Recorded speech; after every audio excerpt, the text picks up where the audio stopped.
قال الله تبارك وتعالى وما كان ربك ليهلك القرى بظلم وأهلها مصلحون.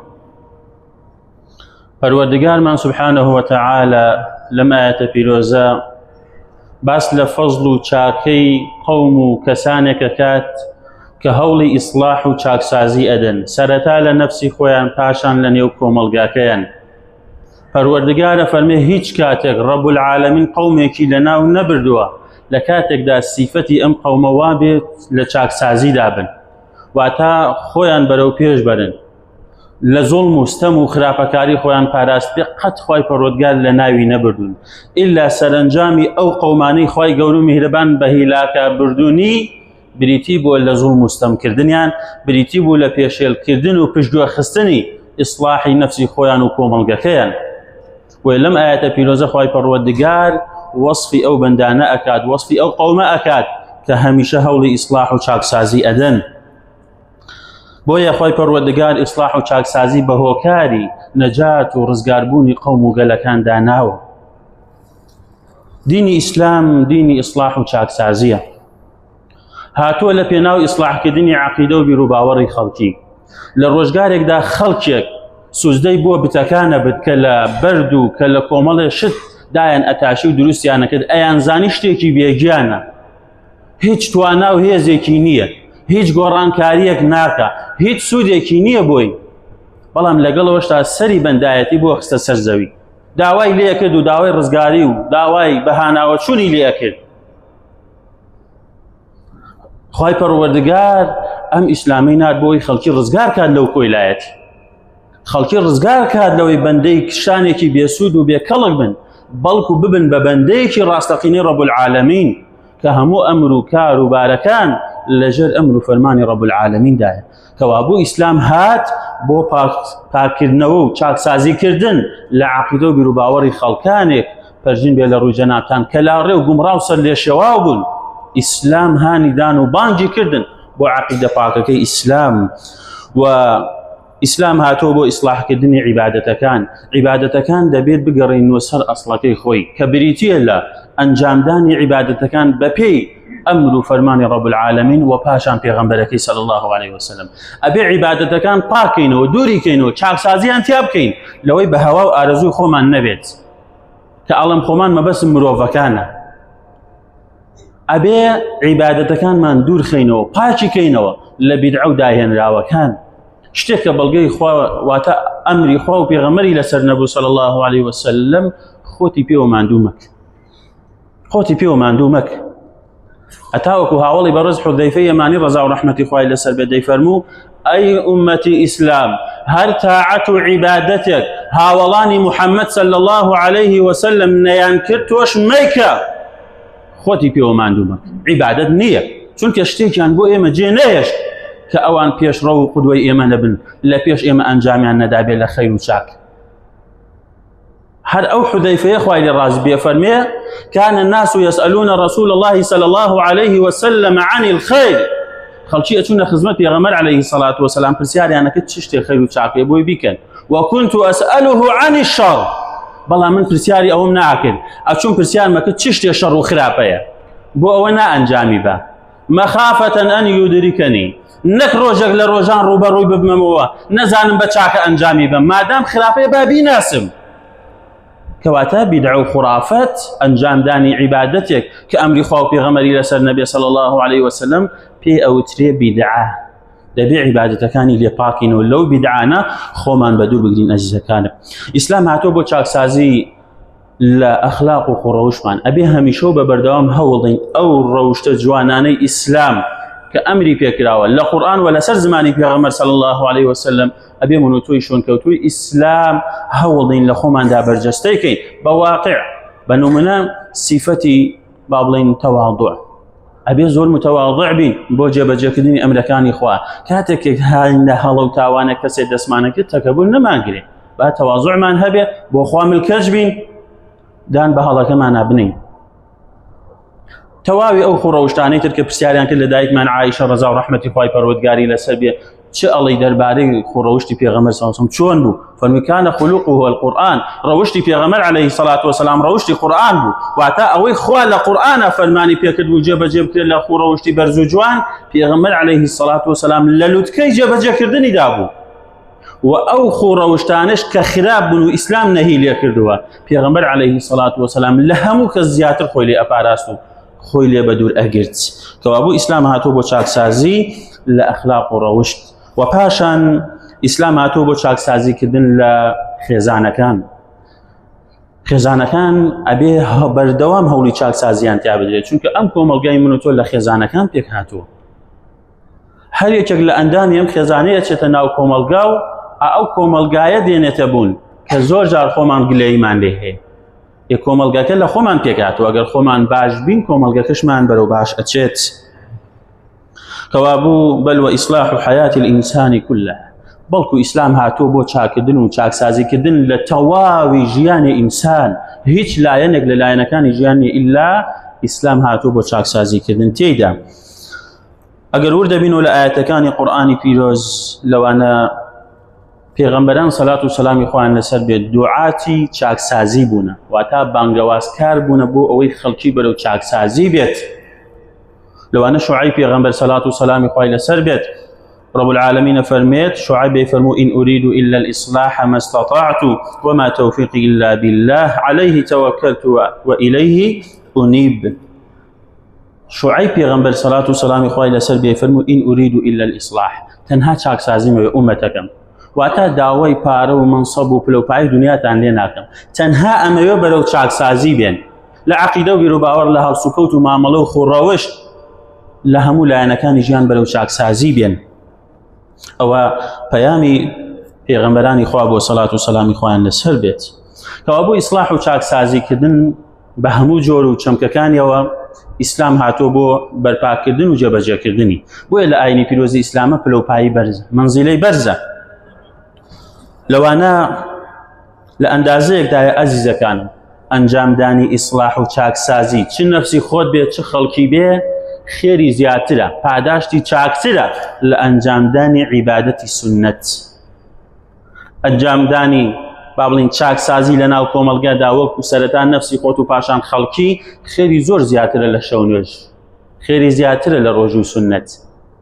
بە بەڵگەی فەرمودەی پێغەمبەری خوا صلی الله عليه وسلم. هاوڵی بەڕێز ئەبی دەرداء ڕەزا و ڕەحمەتی خوای پەروەردگاری لەسەر بێ فەرمێت پێغەمبەری خوا صلی الله عليه وسلم فەرمی ئەلا ئوخبیڕکم بئەفضل من دەرەجەة الصیام والصلاة والصدقة، ئایا هەواڵتان پێ بم بەکار و کردەوەیەک کە پلەپایی بەرزترە، ئەجر و پاداشتەکەی زیاترە لە ئەنجامدانی شەو نوێژ و ڕۆژووی سنەت و خەیر و سەدەقات؟ قالوا بلى، فميوتمان بلى أي پیغمبري خوا صلى الله عليه وسلم قال إصلاح ذات البين وفساد ذات البين هي الحالقة. فرمي أويك لا نيوج روجي سنة صدقة خير زياتر إصلاح چاکسازی کردن لە نێوان خەڵکیدا. کاتێک با بڵین دوو کۆمەڵ دوو دەستە لە خەڵکی دوو کەس کێشە و گرفتیان هەیە، گەشتۆتە ئەندازەیەک ڕووەکان لێک ترازاون، دڵەکان لێک عاجز بوون، پشتیان کردووە لە یەک مەرحەبا و کەلام و قسە نییە لە بینیانە، تۆ بچی ئیسلاحی نێوانی ئەمە بکەی بە ئیزنی خوا ئەجر و پاداشتەکەت زیاترە لە کەسێک کە شەو نوێژەکە و ڕۆژووی سنەت ئەگرێ.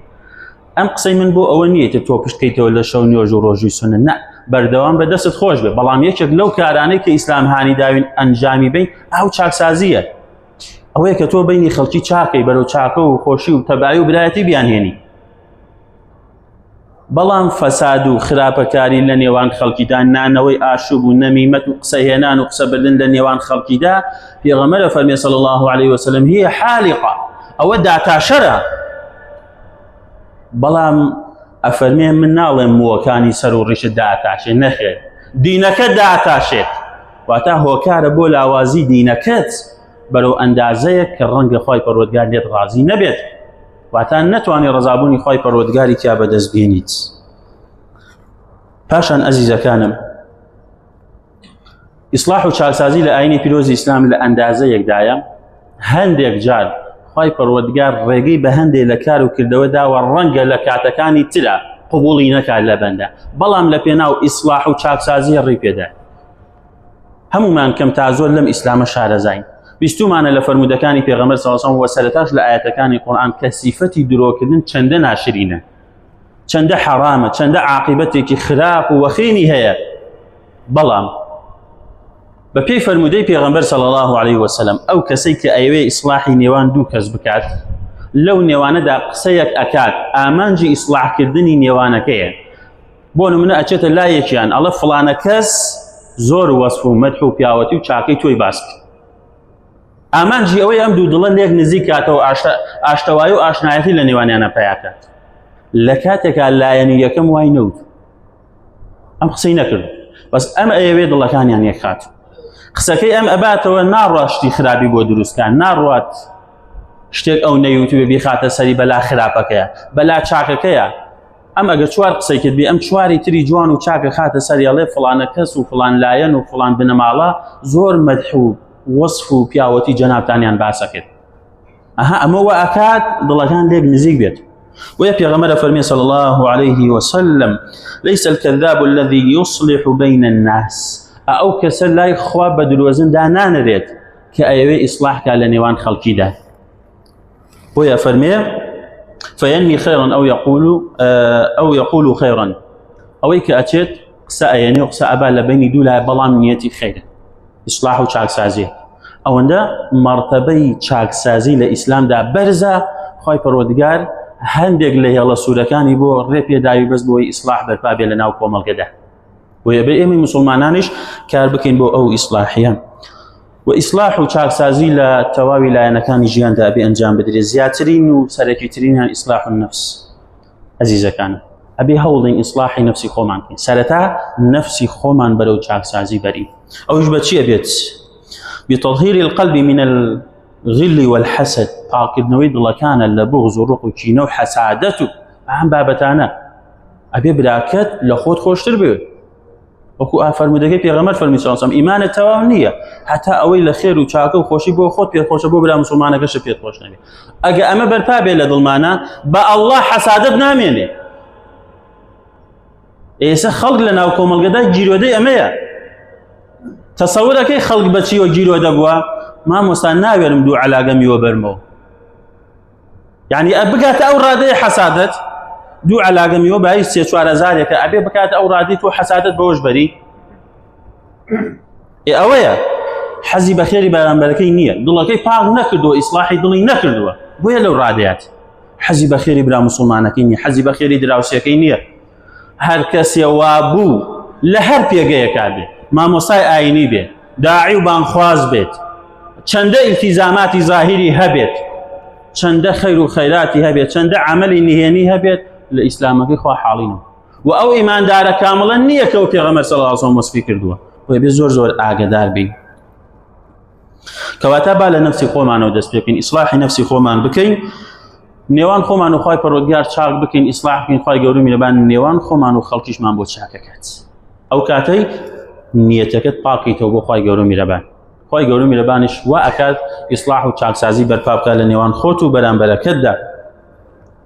پاشان ئیسلاح و چاکسازی خێزانەکان، ئەوش بەوا بێ بە چارەسەرکردنی کێشە و گرفت و نیزاع و دووبەرەکیەکان کە لە نێوان خێزانەکاندا هەیە، هەندێک جار سەرێک کێشەی بۆ بابەتی تەلاق و لەبەریەک هەڵوەشان کار بکرێت بۆ چاکسازی لە نێوانیاندا، قسەیەکی خەیر بکرێت، تۆ هەوڵ دە سەبەبی خەیر و چاکە بە وشەیەکی جوان و نەرم و نیان لەم ئیسلامە ئەمەندە زۆرە. ئەوانە بەرپا بکە، ئەوانە بێنە پێشەوە، ئەوانە بدە بەگوێ بەرامبەرە، بەڵکو عەسا وەلەعەلا وشەیەک لە تۆ وەرگرێ و ئیسلاح بن. چی ئیسفادە ئەکات لە تەلاق و جیابوونەوە؟ بە دەرەجەیەک شەیطانە، چونکە ئامانج و ئیشی ئەوەیە. بۆیە ئەگەر خێزانەکان ئیسلاح بوون، چاکسازیان تیا بەرپا بوو، ئەوە ئەو کۆمەڵگەیە بەرەو خۆشحاڵی ئەچێت، چونکە خێزانەکان بریتین لەو خشت و بلۆکەی کە کۆمەڵگای پێ دروست ئەبێ و بنیاد ئەنێرێ. ئەگەر ئەم وادەی بینایەکی پێ دروستەکەی باش بێت، کۆمەڵگەکەش باشە بێ و بیناکەش باشە بێ. بەڵام لە خراپبوونی ئەوە زۆر جار کۆمەڵگاکەش بەرەو ئاقارێکی خراپ ئەچێت. پەروەردگار سبحانه وتعالى باسێکاوە فەرمێ وئین خفتم شقاق بينهما فبعثوا حكما من أهله وحكما من أهلها إن يريد إصلاحا يوفق الله بينهما.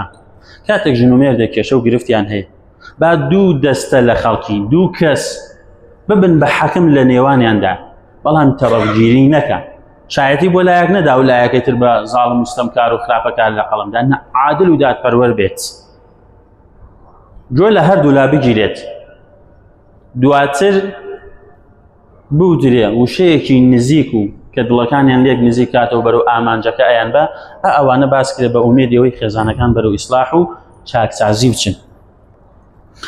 پاشان جۆرێکی تری ئیسلاح کە ئێمەی موسڵمانان هەوڵ بدەین ئیسلاحی کۆمەڵگەی ئەو کۆمەڵگەی من و تۆتیای ئەژین تەنها ئەرک نییە لەسەر منێکی مامۆسای ئاینی کار بکەم بۆ چاکسازی و ئیسلاح تێیدا واجبە لەسەر شانی تاک بە تاکی ئەفرادەکانی ئەم کۆمەڵگەیە کار بۆ ئیسلاح و چاکسازی بکە بێتە هاوشانی من پێکەوە دەست لە ناو دەست بەرەو ئیسلاح و چاکسازی بچی. من هەتا ئێوارە لێرە پەیام بدەم بە گوێی خەڵکیە ئەگەر خەڵکی گوێ لە من نەگرێت چاکسازی دروستە بێ نەخێر کەواتە ئەو وەختەی من پەیامێک باسەکەم ئەبێ خەڵکی گوێ بگرێت و ئەم پەیامە خۆی جێبەجێ بکە و پاشان بچێتە ناو خەڵکیە بەیانی کا و بڵاوی کاتەوە.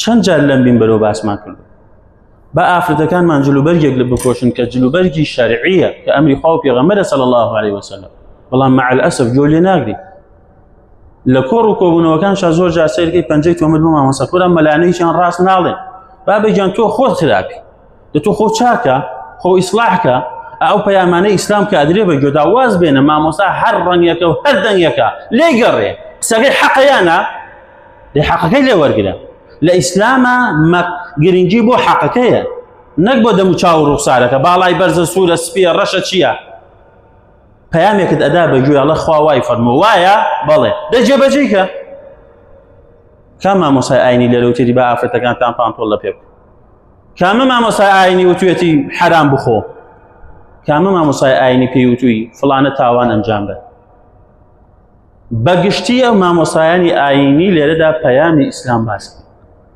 ئەگەر تیاشیا هەبێ ئەڵڵاهومە تاک و تراکێکە بەهۆی کەم علمی و نەبوونی تەقوای پێویستەوە خەڵکێک هەڵنێ بۆ جۆرێک لە تاوان ئەوە خۆی و قیامەتی خۆی بەڵام بەگشتی پەیامی مامۆسایانی ئاینی پەیامی ئیسلامە دەی کاکە گوێ لێ بگرە و وەریگرە و جێبەجێکە با کۆمەڵگەکەمان بەرەو ئیسلاح و چاکسازی بچێت ئەگەر کۆمەڵگەکان چاکساز بوون ئەو وەختە دووبەرەکی و ڕق و بوغز و کینە و خوێن ڕێژی و ئەمانە نامێنێت بەڵام لە نەبوونیان بەڕاستی کۆمەڵگە بەرەو خراپی ئەچێت.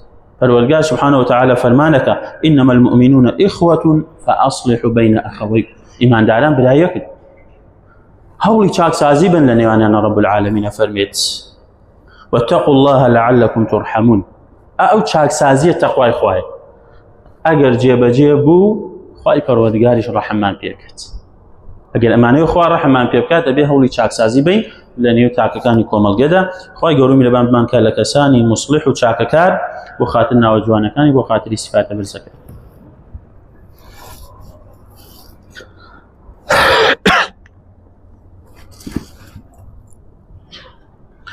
الحمد لله والصلاة والسلام على رسول الله وعلى آله وصحبه ومن والاه ما بعد. بەڕێزەکانم خلاصەی ئەم بابەتەی لە خزمەتانە باسمان کرد و کۆتایەکەی ئەوەیە کە کاتێک کە من و تۆش هەوڵ ببین بە کەسانێکی مصلح و چاکساز چاکەکار لە نێو خەڵکیدا پێویستەکە ئەم سیفەتانەمان تێدا بێت. إن المصلح قد يتحمل المشق کەسی چاک مصلح ئەوەی کە هەوڵی چاکسازیەدا بێ سەبر و ئارامی هەبێت. من و تۆ لە پێغەمبەرانی خوا بەڕێزتر و باشتر نین. پێغەمبەرانی خوا سەلامی خوایان لەسەر بێت لەگەڵ ئەوەی دڵسۆزی قەومەکانیان بۆ بۆی ئیمان بێنن بەرەو چاکسازی ئیسلام بێن چیان پێ نەوترا چیان پێ نەکرا لە ئازاری جەسەد و لاشە لە ئازاری دڵ و دەروون چیان پێ نەوترا. ئەوە پێغەمبەری خوایە صلی الله علیه وسلم بە شێت و ساحر و جادوگەر ناویان نەبرد بۆ تاوانی ئەم پیاوە بەڕێزە چی بوو؟ چی تاوانێکی هەبوو؟ جگەل لەوەی کە ئەی خەڵکینە وەرن بەرەو بەختەوەری وەرن بەرەو ئیسلاح و پاڵبوونەوەی دڵ و دەروون کار و کردەوەکان لە هەڵە و خراپە بەڵام لایەنی بەرامبەر کە جۆ لێ ناگرێت جاری وای ئاها پەنجەی تۆمەتە بۆ درێژە. ئازاری جەسەد دیرا پێغەمبەر صلی الله علیه وسلم چەند جار بریندار کراوە بە دەستی مەیالانی ئیسلام لە سوجدەیە تا دوژمنانی خوا ناوسکی حیوانیان هێنا کردیان بەسەر شان و مل و گەردنیا بۆ ئەم پیاوە بۆ ئازارە درێ چونکە کەسێکی مصلح و چاکە خواز بوو هەوڵی چاکسازی ئەدا لە ناو کۆمەڵگەکەیدا ئەگەر نەیوتایە لەکم دینکم وەلیە دین، ئێوە بۆ نمونە چیتانەوە بۆ خۆتان بیکەن و ئێمەش چیمان ویستەکەن، لاقیان ناکرد، ئازاریان نەئەدا. بەڵام ئەو کاتێک کە ئەیفەرمون قولوا لا إله إلا الله تفلحوا ئازار درا، ناڕاحەت کرا، بوهتانی بۆ کرا. بۆیە ئەمڕۆژ هەتا قیامەتیش بمانوێت شوێن پێی ئەو پێغەمبەرە هەڵگرین سەلامی خوای لەسەر بێ، ئەبێ خۆ ئامادەکەی بۆ ئەم قسانە بێ سەبر و ئارامت. وەسف کرای بەرزەوە نەبی، زەم کرای تو شکێنرای نابێ بڕوخی، سەبر بگرە مادام تۆ لەسەر حەقی و پەیامی حەقت پێیە بە ئیزنی خوا سەرکەوتووی، و ئارام بگری لەسەر ئەو ناڕەحەتیانی توش دەبێت. بەدەست نایەت ئەجر و پاداشت ئیلا لە پای ئەو ناڕەحەتیانە نەبێت. بەسە بۆ گەورەی کەسی مصلح و چاکەساز کە خۆشەویستی خوای پەروەردگارە. خوای گەورە میهرەبان کەسانی مصلح و چاکەکاری خۆش ئەوێت. ئەم چاکسازیەش ئەرک و مەسئولێتی زانا و مامۆستاکانە، مامۆستا ئاینیەکان و دواتر مامۆستایان لە ناوەندەکانی خوێندن بە تەواوی ناوەندەکانەوە، و دایک و باوکە بە ڕێزەکان و هەموو تاکێک لەنێو ئەو کۆمەڵگەیەتە ئەرکە لەسەر شانی بەپێی توانا و علم و زانست و زانیارەکەی هەوڵی چاکسازی بدات. و هەوڵدەین ئێمە ببینە هۆکاریکردنەوەی دەرگای خەیر و خۆشی بەڕووی خۆمان و کۆمەڵگەکەماندا، و داخەری دەرگای شەڕ و بەڵاو و موسیبەت و نەکبەتی و نەهامەتیەکان بین. ئەوەیە ئیسلام ئەمری پێمان کردووە دوورکەوینەوە لە ڕێگاکانی تەفەڕوق و ڕاجایی و ئەوەی کە واکە دڵەکان لێک بترازێت، ئەوەی کە شەیطان هەوڵی بۆدا کە ئیفساد و ذاتی البینە تێکدانی نێوانەکانە، با دوورکەوینەوە لەوانە و دڵەکانمان بەرەو یەکبوون بەرین.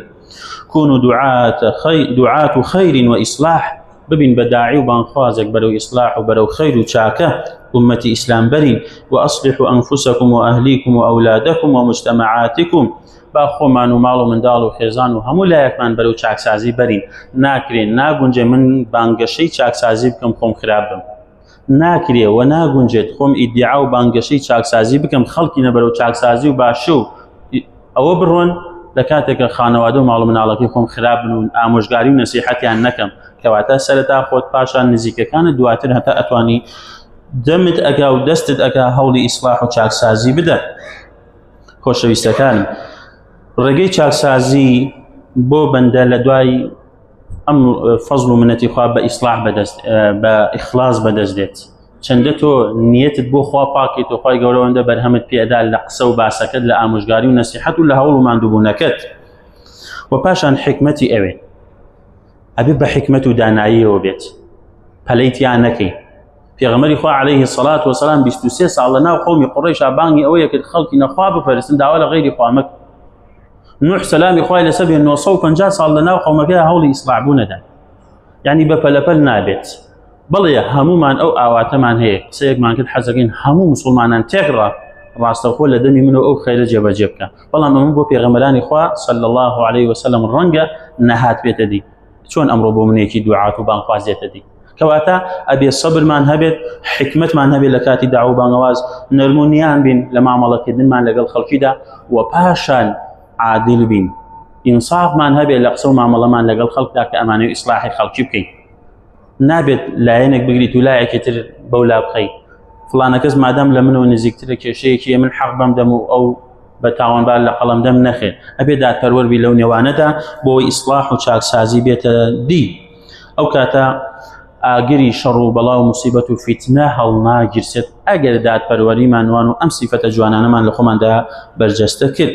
کەوا بوو ينبغي لمسلم عاقل واعٍ، پێویستە لەسەر هەموو مسلمانێکی ژیر و تێگەیشتوو بەرچاوڕوون هەمیشە و بەبەردەوام ئەن یەجعل شعاره دائما قول شعیب عليه السلام، ئەم دروشمەی شعیب سەلامی خوای لەسەر بێ ڕاگەیەنێت و بیکا بە دروشمی خۆی کە فەرمووی ئین ئورید إلا الإصلاح ما استطعت، ئامانجم تەنها ئیسلاحکردنە، واتە نیەتەکەی من تەنها ئەوەیە کە خەڵکی بەرەو خۆشی و خۆشگوزارانی و ئیسلاح و چاکسازی بێت. ئەم پەیامە ببینین بە دروشمێکی خۆمان و کاری لەسەر بکەین بە ئیزنی خوای گەورە و میرەبان، خۆمان بە مسلمانان و کۆمەڵگەکەمان بەرەو ئیسلاح بوون و چاکسازی ئەبین. ئەپاڕین و داواکەین لە خوای